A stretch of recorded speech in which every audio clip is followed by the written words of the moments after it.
দেখছেন বার্তা এক নজর। পান্ডুয়াতে বিদ্যালয়ের সামনে জল ও সাপের উপদ্রব, পথ অবরোধ, পড়ুয়া ও অভিভাবকদের বন্ধ যান চলাচল। ঘটনাটি ঘটেছে হুগলি জেলার পান্ডুয়া বিধানসভার অধীনে দ্বারবাসিনী গ্রাম পঞ্চায়েত এলাকার নারিকেলছড়া প্রাথমিক বিদ্যালয়ের জল নিকাশি ব্যবস্থার বেহাল অবস্থা, যার জেরে স্কুল চত্বরে জমছে হাঁটু সমান জল। এতে শিশুদের পড়াশোনা তো বটেই, দৈনন্দিন স্কুল জীবনেও হয়ে উঠছে দুর্বিষহ।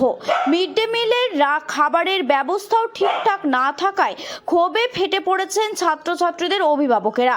অভিযোগ, পান্ডুয়া ব্লকের জায়ের দ্বারবাসিনী পঞ্চায়েতের অন্তর্গত জায়ের হাটতলায় একটি স্কুলে দীর্ঘদিন ধরে নিকাশি সমস্যার কারণে বর্ষাকালে জমে থাকে।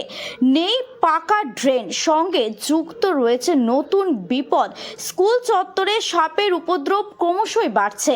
এই পরিস্থিতিতে বুধবার সকালে অভিভাবকরা বাচ্চাদের স্কুলে না পাঠিয়ে সরাসরি পৌঁছে যান 23 নম্বর রোড এবং শুরু হয় পথ অবরোধ। তাদের দাবি, জল নিকাশি ও নিরাপত্তার সমস্যার সমাধানে প্রশাসন কোনো গুরুত্ব দিচ্ছে না, তাই তারা বাধ্য হয়ে এই পথ অবরোধ করেন।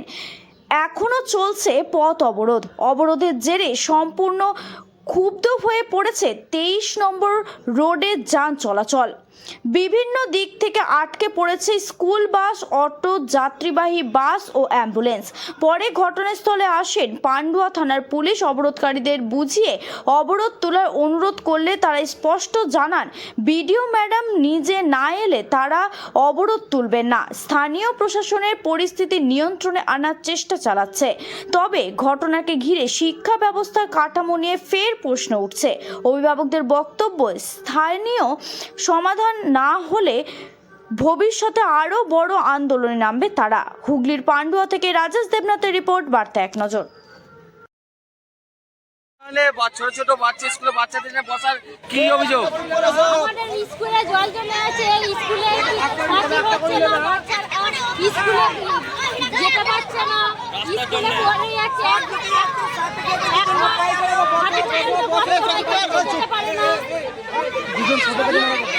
দুজন সাপে কামড়ে মরে গেছে, স্কুলের ভেতরে সাপ ঢুকে থাকে, স্কুলে ক্লাস করতে পারে না।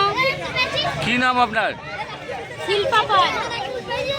আপনার স্কুলে ছোট ছোট বাচ্চারা যারা আজকে স্কুলে বসে ক্লাস করার কথা, আজকে জিটি রোডে বসে অবরোধ করছে, কি বলবেন? অবরোধ করতে বলতে আমরা স্কুলে এসে দেখছি যে বাচ্চারা নেই স্কুলে।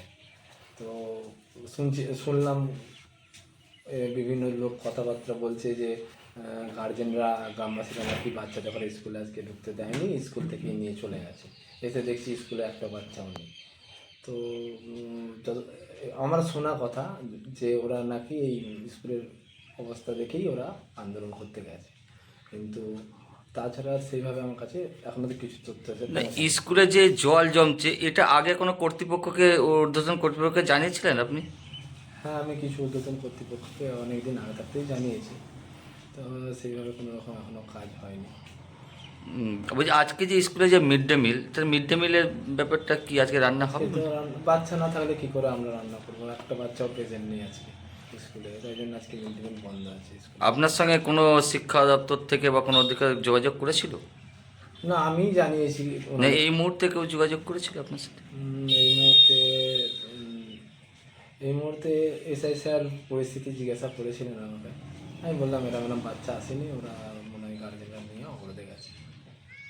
স্যার কি নাম? সুবীর দাস, স্কুলের প্রধান শিক্ষক সুবীর দাস।